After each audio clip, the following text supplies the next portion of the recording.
అందరికీ నమస్కారం. నేను మీ బిసిరెడ్డి. దయచేసి ఈ వీడియో మాత్రం స్కిప్ చేయకుండా చివరి వరకు చూడండి. చాలా ముఖ్యమైనటువంటి విషయం అండి. 2010లో అనుకుంటాను మేము శ్రీనగర్ టూర్‌కెళ్ళాం. అది టూర్ కాదు వాస్తవంగా చెప్పాలంటే. మా ఫ్రెండ్ శ్రీనగర్‌లో ఒక చిన్న కాంట్రాక్ట్ చేస్తున్నాడు. అది ఆగిపోయింది కొన్ని కారణాల వల్ల. కొన్ని వస్తువులు ఇక్కడికి తీసుకురావడం కోసం. తర్వాత అక్కడ కొన్ని లేకులున్నాయి చూద్దురు రాండి. మీరు కూడా నాకు హెల్ప్ చేయండి అంటే ఒక నలుగురు వెళ్ళాం. అయితే శ్రీనగర్ చేరుకునేది ఒక కష్టమైతే, శ్రీనగర్‌లో తిరగటం ఇంకా భయంకరమైనటువంటి విషయం అండి. ఆ రోజుల్లో నేను చెప్పేది. 2010లో. ఒక్కొక్క దగ్గర గుంపు గుంపుగా ఒక నలుగురు, ఐదుగురు ఉండేది. మనం రోడ్డు మీద పోతుంటే అడిగేది, "ఎక్కడికి పోతున్నారని?"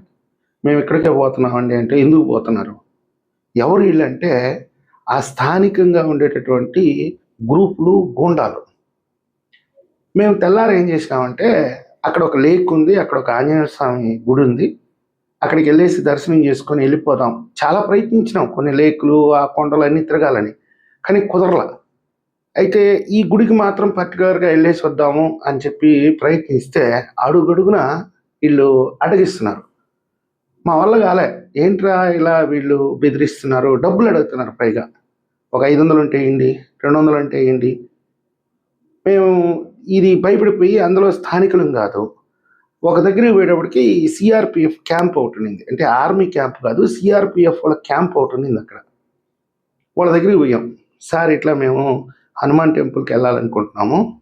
ఇప్పటికి ఒక ముగ్గురు ఆపారు సార్. ఒకడైతే కారేసుకొని వచ్చేసాడు. కొంచెం భయంగా ఉంది సార్ అంటే, మీ ఐడీ కార్డులు చూపించండి అన్నాడు. మా ఐడీ కార్డులు అన్నీ చూపించాం. సరే పాండి అని చెప్పి ఒక ఒక కానిస్టేబుల్‌ని పంపించాడు నాతోటి.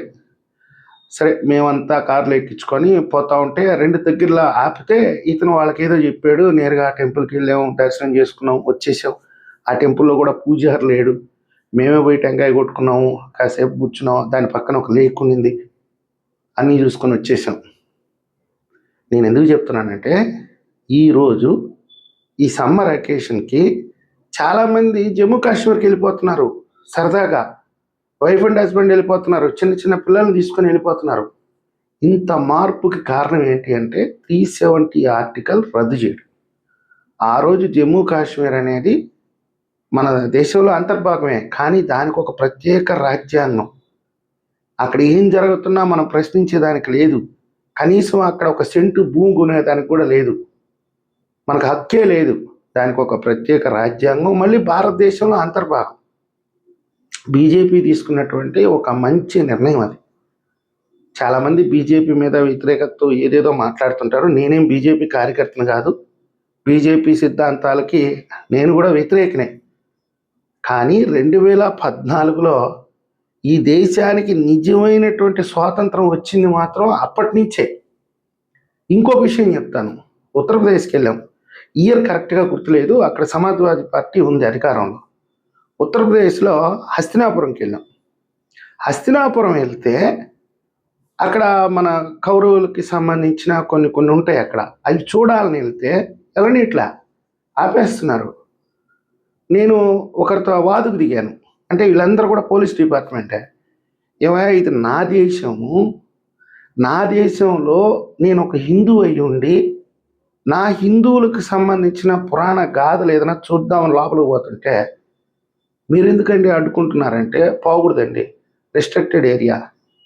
ఎవడన్నా ఒక ఫోటో తీసి ముస్లిం రాజులు ఇట్లన్నిటిని ధ్వంసం చేశాడని దాన్ని పెడితే అది పెద్ద దుమారం అయిపోద్దండి.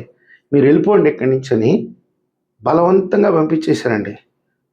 ఇంకా ఘోరమైనటువంటి విషయం, మా నెల్లూరు జిల్లాలో ఉదయగిరి అనేది ఉంటుంది. ఉదయగిరి దగ్గర అంటే ఉదయగిరిలోనే పాండురంగ స్వామి గుడి ఏదో చాలా పెద్ద గుడి, 1000 ఏళ్ల నాటి గుడి.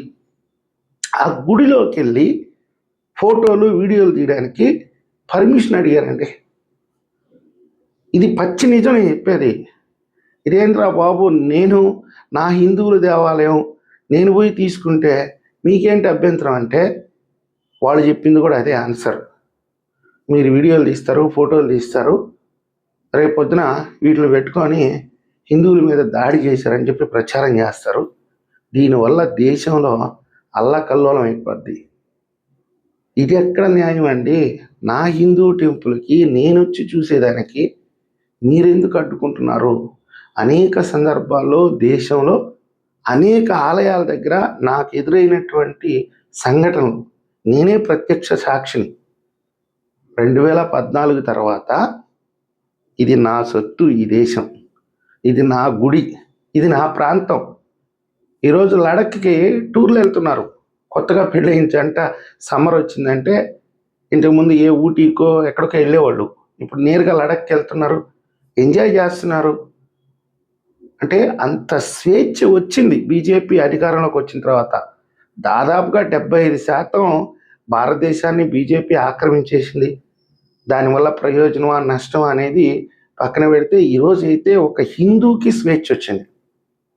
నిన్న కాక మొన్న పశ్చిమ బెంగాల్లో బీజేపీ విజయం సాధిస్తే 24 గంటల్లో 2,50,000 మంది వెళ్ళిపోయారు బార్డర్ దాటి. ఏం చేయడానికి వచ్చారండి ఈ దేశంలోకి వాళ్ళు? మీరే ఒకసారి దీన్ని గమనించండి. ఎవడో పరాయి దేశం వాడు ఈ దేశంలోకి వచ్చి ఈడ సంపాదించుకుంటా ఈ దేశంలో ఏదన్నా అలజడో లేకపోతే ఈ దేశ నాశనానికి ఏదన్నా చేస్తే దానికి ఎవరు రెస్పాన్సిబిలిటీ అండి? ఇంతకాలం మమతా బెనర్జీ ఏం చేస్తుంది ఆ రాష్ట్రంలో? ఎవడు సొత్తు అండి ఇది? వాడెవడో ఇక్కడికి వచ్చి ఈడ పని చేసుకొని ఈడ బతకటం, ఈడ సంపాదించుకోవటం. కొంతమంది ఏజెంట్లు ఉంటారంట, ఇది పశ్చిమ బెంగాల్లో ఉంటారంట, బంగ్లాదేశ్లో ఉంటారంట. వాళ్ళకి కానీ డబ్బులు కట్టేస్తే వాళ్ళు ఒక సొరంగ మార్గమో లేకపోతే దొంగ మార్గం గుండా భారతదేశంలోకి తీసుకొచ్చి వీళ్ళకి మొత్తం ఇక్కడ ఆధార్ కార్డులు, ఓటర్ కార్డులు, రేషన్ కార్డులు అన్నీ సెట్ ఇస్తారంట, డూప్లికేట్ మొత్తం. వీటికన్నిటికీ కూడా అక్కడ ఉండేటటువంటి టీఎంసీ ప్రభుత్వమే, వాళ్ళ ఆధ్వర్యంలోనే ఇంత జరిగేది.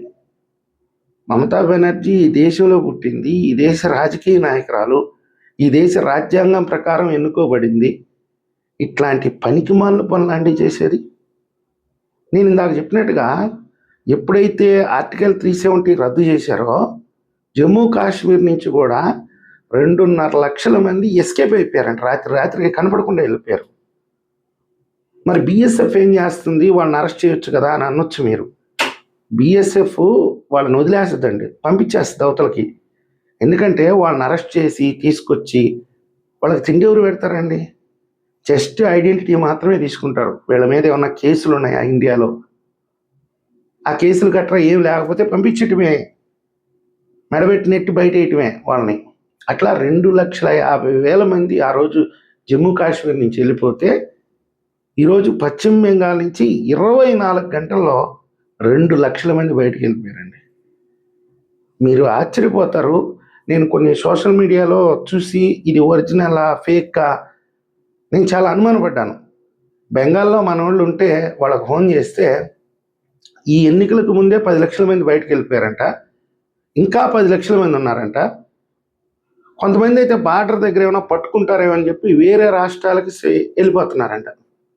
అక్కడ వాళ్ళని పట్టుకుంటారు ఖచ్చితంగా, ఐడెంటిటీ ఉండాలి కదా. కాబట్టి మీరు ఒకసారి ఆలోచించుకోవాలి, ఎవరు ఈ దేశాన్ని కాపాడగలరు? ఇప్పుడు బీజేపీ పరిపాలనలో కొన్ని లోపాలు ఉండొచ్చు, నేనేం కాదనలేదు. 60 ఏళ్ళు పరిపాలించిన కాంగ్రెస్ మన జమ్మూ కాశ్మీర్కి వెళ్ళి మనం స్వేచ్ఛగా తిరిగే అవకాశాన్ని కల్పించలా. మన హిందూ దేవాలయాలకు వెళ్ళి మనం స్వేచ్ఛగా చూసే అవకాశాన్ని కల్పించలా. మనం పశ్చిమ బెంగాల్కి వెళ్ళి జస్ట్ కలకత్తాకి వెళ్తాం, ఆ చుట్టుపక్కల ఏదైనా ఉంటే పని చూసుకొని వచ్చేస్తాం. కానీ పశ్చిమ బెంగాల్లో అంతర్గతంగా ఏం జరుగుతుంది, హిందూ మహిళల మీద ఏ విధంగా దాడులు చేస్తున్నారు, హిందువుల్ని ఏ విధంగా బెదిరిస్తున్నారు, కాంగ్రెస్ పార్టీ కార్యాలయాలు, సిపిఎం సిపిఐ పార్టీ కార్యాలయాలు, చిన్నా చితకా పార్టీ కార్యాలయాలు, వీటిలన్నిటినీ ఆక్రమించేశారంట పశ్చిమ బెంగాల్లో. నిన్నటి నుంచి ఒక్కొక్కరు ఖాళీ చేయించుకుంటా అక్కడికి నిలబడి వాళ్ళని తరిమి, కొంతమంది వ్యక్తిగతంగా భూములు ఉంటే వాళ్ళే కూడా కబ్జా చేసేసారు. ఎలక్షన్కి ముందు సవాల్ చేస్తారంట, మళ్ళీ కానీ టీఎంసీ వస్తే మీ ఇంట్లో ఉండే ఆడపిల్లల్ని తీసుకెళ్ళి 10 మంది రేప్ చేస్తామని. ఎంత దుర్మార్గంగా తయారవుతున్నారో ఒకసారి ఆలోచించుకోండి. ఏదైనా సరే మనం ఒక ఓటు వేసేటప్పుడు ఎవరైతే ఈ దేశ రక్షణ కోసం కట్టుబడి ఉంటారో, ఎవరైతే ఈ దేశ ప్రయోజనాలకు కట్టుబడి ఉంటారో వాళ్ళకి ఓటేయాలండి. మనకి ఒక మెతుకు పెట్టుకుంటే తెలిసిపోద్ది. లౌకికవాదం అని చెప్పి హిందువుల్ని బండబూతులు తిట్టడం కాదు, హిందువుల్ని కించపరచడం కాదు. హిందువులను కూడా సమానంగా చూడాలి. మేమందరం కూడా లౌకికవాదులమే. కానీ హిందువుల్ని ఎన్నన్నా పడి ఉంటారులే, వాళ్ళదేముందిలే, మనకు మైనార్టీలే ముఖ్యం కదా అంటే మైనార్టీ ఓట్లతో మీరు గెలవలేరు కదా. మేమేం మైనార్టీలను తప్పుపట్టట్లా, వాళ్ళు కూడా ఈ దేశస్తులే, వాళ్ళకి ఈ దేశం మీద హక్కు ఉంది, మేమేం కాదనట్లేదు. కానీ మైనారిటీలు ముసుగులో వచ్చేటటువంటి విదేశీ చొరబాటుదారులు ఈ దేశాన్ని సర్వనాశనం చేస్తుంటే దాన్ని కూడా మీరు మత రాజకీయాలు వాడుకొని ఈరోజు హిందూ ధర్మం మీద దాడి చేస్తున్న వాళ్ళని కూడా పల్లెత్తి మాట అనలేకపోతున్నారంటే మీ భవిష్యత్తు ఎలా ఉంటుందో ఇక మీ ఊహలకే వదిలేస్తున్నాం. ఖచ్చితంగా ఈరోజు దేశవ్యాప్తంగా అయితే హిందూ ఏకీకరణ స్పష్టంగా కనిపిస్తుందండి. ఇంతకుముందు లేదు గతంలో, ఇప్పుడు స్పష్టంగా కనిపిస్తుంది. హిందూ ఏకీకరణ మనం ఎందుకు వదులుకోవాలి? మన పెద్దోళ్ళు ఏదో ఈ కులాల కుంపటి పెట్టి విభజన చేశారు, మనం ఆ తప్పుని సరిదిద్దుకోవాలి.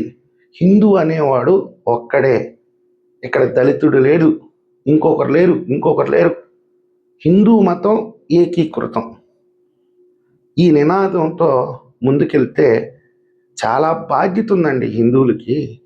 హిందువులకు మాత్రమే బాధ్యత ఉంది ఈ దేశాన్ని కాపాడుకోవడానికి. కాబట్టి మరీ రిక్వెస్ట్ చేస్తున్నాను, ఇదేదో నేను ఒక మతం గురించి మాట్లాడుతున్నానని అనుకోవద్దు. గత చరిత్ర కూడా మీకు చెప్పాను కాబట్టి ఎవరైతే హిందువుల ఆత్మాభిమానాన్ని ఆత్మగౌరవాన్ని కాపాడగలరో వాళ్ళ వెంట నిలబడితే అందరికీ మంచి జరుగుతుంది. ఈ వీడియో మీకు నచ్చినట్లయితే లైక్ చేయండి, సబ్స్క్రైబ్ చేయండి. ధన్యవాదాలు.